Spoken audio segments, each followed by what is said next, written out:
ተስፋዬ ገብረአብ የመጠሪያ ስሜ ነው።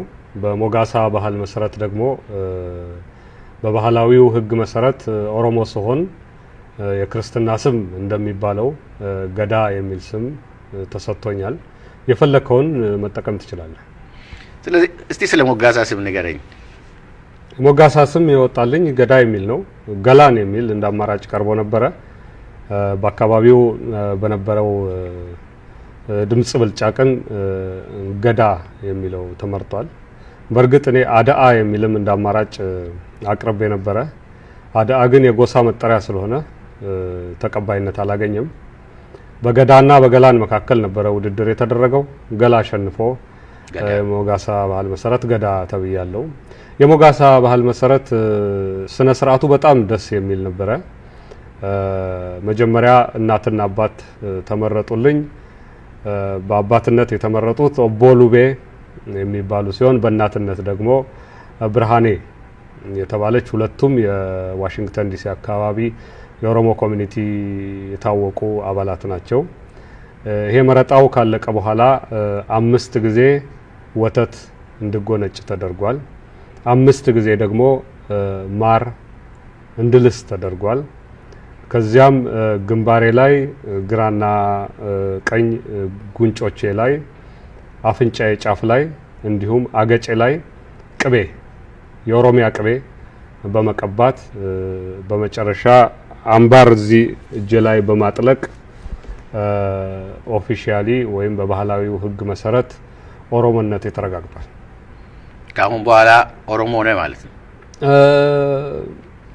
በፊትም ኦሮሞ ነበርኩ። ግን ምንድነው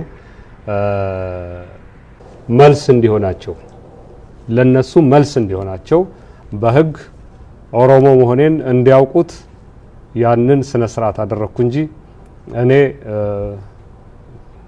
የኦሮሞ ህዝብ መካከል ተወልጄ ያደኩ እንደሆነ ሆኔ ቀደም ሲልም ኦሮሞ ነበርኩ ተማርኩ። በዛው በጋዜጠኛው ማስታወሻ መጽሐፍ ላይ ለ10 አመታት የህወሓት ካድሬ ሆኜ በሰራሁበት ብላንድ ቦታ ጻፍክ እና ጋዜጠኝነትና ካድሬነት ምንድነው? ያ ነው የሚምታታብኝ። ካድሬ ማለት ምንድነው? የአንድ ስርዓት ውስጥ የሚያገለግሉ የፕሮፓጋንዳ ሰራተኞች ማለት ነው። በዛ ብቻ ነው ተረጉመው። ለምንድነው የህወሓት አባል ሆንከው? አሁን ይሄ ጥያቄ ድጋሚ ነው የሚሆነው። ምክንያቱም የጋዜጠኛው ማስታወሻ የሚለው መጽሐፍ በሰፊው የተነበበ መጽሐፍ ነው። እዛ ላይ በዝርዝር የገለጽኩት ስለሆነ ይሄን ጥያቄ በዛለው መርጣለሁ። ኢህአዴግ ውስጥ በነበርክበት ጊዜ የፕሬስ መምሪያ ስራ አስኪያጅ ሆነህ ሰርተሃል። ብዙውን ጊዜ ይሄን ደግሞ የሰራህበት በፋና ዲሞክራሲ በእፎይታ መጽሔት ዝግጅት ላይ ነው የሰራው። እፎይታ መጽሔት በነበረ ጊዜ በርግጥ የነጻው ፕሬስ የግል ድርጅት እንደሆነ ነው የሚነገረውና የነጻው ፕሬስ አካል ነበረ ማለት ይቻላል። እፎይታ መጽሔት ሲቋቋም በነጻው ፕሬስ የድርጅት መሆኑ ሳይታወቅ በሚስጥር እንደ ነጻ ፕሬስ ሆኖ እንዲያገለግል በሚስጥር የተቋቋመ ድርጅት ነው።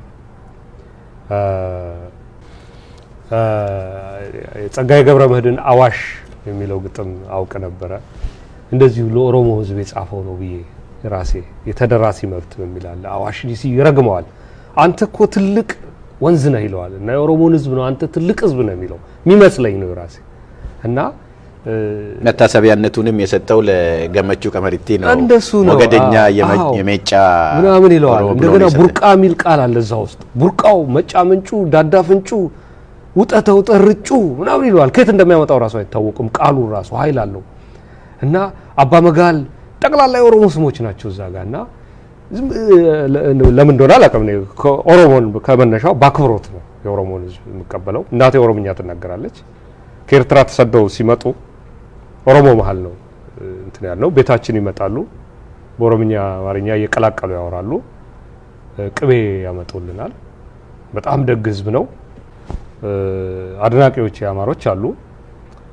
የቡርቃ ዝምታን ከልባቸው የሚወዱ አማሮች አሉ። አንዳርጋቸው ጽጌን መውሰድ እንችላለን። የቡርቃ ዝምታ ላይ ችግር የለበትም። ተቃውሞ ግን በቡርቃ ዝምታ ላይ የሚነሳው ተቃውሞ በዘር ላይ የተመሰረተ ነው። አሁን ምንድነው የሚሉት ያኖሌ ጉዳይ ነው የሚመጣው። ያኖሌ ጡት ቆረጣ ሃርማሙራ ያኖሌ ነው የሚባለው። ያኖሌ ጡት ቆረጣ ጉዳይ ነው የኦሮሞ ህዝብ የአማራው ህዝብ ላይ እንዲያነሳሳ ያደርጋል ነው የሚሉት። አኖሌ ጭፍጨፋ በትክክል የነበረ ነው። ይሄ ራሱ ንቀት ነው። የኦሮሞ ህዝብ አኖሌ ላይ የተጨፈጨፈው ቅድማያቱ እኮ የነገሩት ነው እኮ ያለው። የቡርቃ ዝምታ ማንበብ አያስፈልገውም። የቡርቃ ዝምታን ያስተዋወቁት እነሱ ናቸው። የኦሮሞ ህዝብ እንደውም አላነበበውም እና ራሳቸው ነው ያስተዋወቁት። እና የቡርቃ ዝምታ የኦሮሞን ህዝብ የማነሳሳት አቅምም የለውም። ምክንያቱም ከዛ በላይ ያውቅ ነበርና ይሄ ጠቅላላ ስተት ነው ማለት። ይሄ መሰረት የሌለው ክስ ነው። ዞሮ ዞሮ ምንድነው ቀላል ነው አንድን ሰው በዘር አንስተ ለማጥቃት ቀላል ስለሆነ የቡርቃ ዝምታ የያዘው እውነት መሸከም ያቃታቸው ሰዎች በቀላሉ መንገድ ነው እኔን ለማጥቃት ይሞክሩ ያሉት። ግን አልሆነም። ይሄው አምስተኛ ጊዜ እየታተመ ነው። እንደገና ወደ ኦሮምኛ እየተረጎመ ነው። ወደፊትም በተለያዩ በዶክመንተሪም በፊልምም እንሰራዋለን። በዚህ አጋጣሚ ግን ኦህዴድ የህወሓት አሽከር ቢሆንም ያኖሌ ላይ ሐውልት በማቆሙ ደግ አደረክ እንለዋለን ማለት ነው። እኔ ደጋፊው ነኝ። የኦሮሞ ህዝብ በመሬቱ ላይ ስለሚነቅለውም ሆነ ስለሚተክለው ሐውልት የጎረቤቶቹን ፈቃድ መጠየቅ የለበትም ብዬ ነው ማለት። ማንንም ፈቃድ አይጠይቅም። ፊንፊኔ ላይ የትኛውን ሐውልት ልንቀል የትኛውን ልትከል የሚለው ፈቃድ አያስፈልገውም። ስለዚህ የፈለገው መትከል ይችላል በአክብሮት። እነኛ ወገኖች ማድረግ ያለባቸው ነገር ምንድነው? አበባ ሄዶ ማስቀመጥ ነው። ከሚኒሊክ ወንጀል ጋር ለምን ራሳቸው እንደሚያጣብቁ አይገባኝም። ለምንድነው አንድ ወገን ብቻ እንደዚህ የሚቆረቆረው? ለአንድ ሀገር አንድ ወገን ብቻ ከተቆረቆረ አንድ ችግር አለ ማለት ነው። የሚዛን መዛባት የማዝነው ሊማሩ አለመቻላቸው ነው። በተደጋጋሚ የሚቀርብላቸውን ትንተናም ማዳመጥ አለመቻላቸው ያሳዝነኛል በእውነቱ። ማናቸው እነዚህ? አሁን በአዲሱ መጽሐፌ የጀሚላ እናት ላይ እነኚህን ሰዎች ስም ፈልጌላቸው ነበር። ማን ልበላቸው? እነኚህ እነማን ናቸው? ወያኔ ነፍጠኞች፣ ርዝራዦች ምናምን ይላቸዋል። እኔ ሳስበው ኢትዮ አማሮች የሚል ነው ስም ያወጣውላቸው። ኢትዮ አማሮች ማለት ምንድነው? በኢትዮጵያዊነት ስም ላንድ ወገን ለወይም ላንድ ቡድን የባህል የበላይነት የሚታገሉ ወገኖች ናቸው። እነሱ ራሳቸውን የአንድነት ኃይሎች ይላሉ፣ ትብብር ይላሉ፣ ቅንጅት ይላሉ፣ የተለያየ ስም ሊሰጡ ይችላሉ። እኔ ግን እንደው ጨንቆኝ ማለት ነው ስም ስፈልግላቸው ኢትዮ አማሮች ያለፈው ታሪክ አመለካከት ተሸካሚ እስካለ ድረስ ታሪክ አልፏል ልንል አንችልም።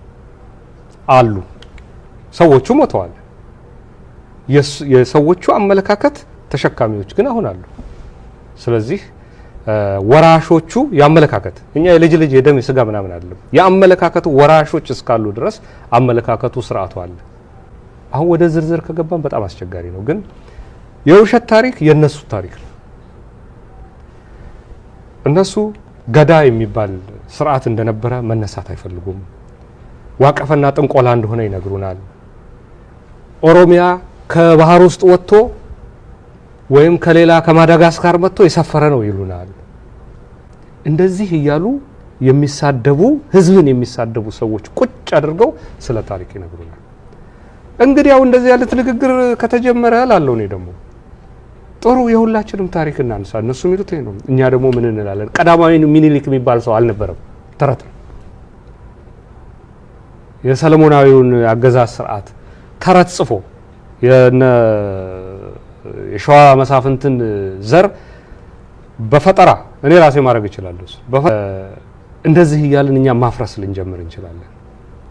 አንንካ የሚባልም ከሆነ ያንድ ወገን ብቻ አይደለም አንንካ የሚባለው። ኦርቶዶክስ ቤተክርስቲያን በኩል እያፈኑ ለመግዛት ሲሞክሩ ነበር። ባለፈው ምንድነው ያደረጉት? አምቦ ላይ በዚህ አይነት መንገድ እያሸማቀቁ ህዝቦች ቋንቋቸውን፣ ባህላቸውን፣ ትውፊታቸውን እንዳይጠቀሙ እያሸማቀቁ የራሳቸውን ባህል ለማልበስ ነው የሚጥሩት። አሁን አይሰራም። በአንድ ወቅት ሰርቶ ነበረ። አሁን ጊዜው አልፎበታል፣ ያ ዘመን አልፏል እና እነኛ ወገኖች ያው እስከ መጨረሻ ይሞክራሉ። በዚህ አጋጣሚ የምነግራቸው ግን ያ ዘመን አልፏል። መጪው ዘመን ሁሉም ህዝቦች እኩል የሚሆኑባት አፍሪካ ቀንድ ወይም ኢትዮጵያ መመስረት ነው የሚያዋጣው።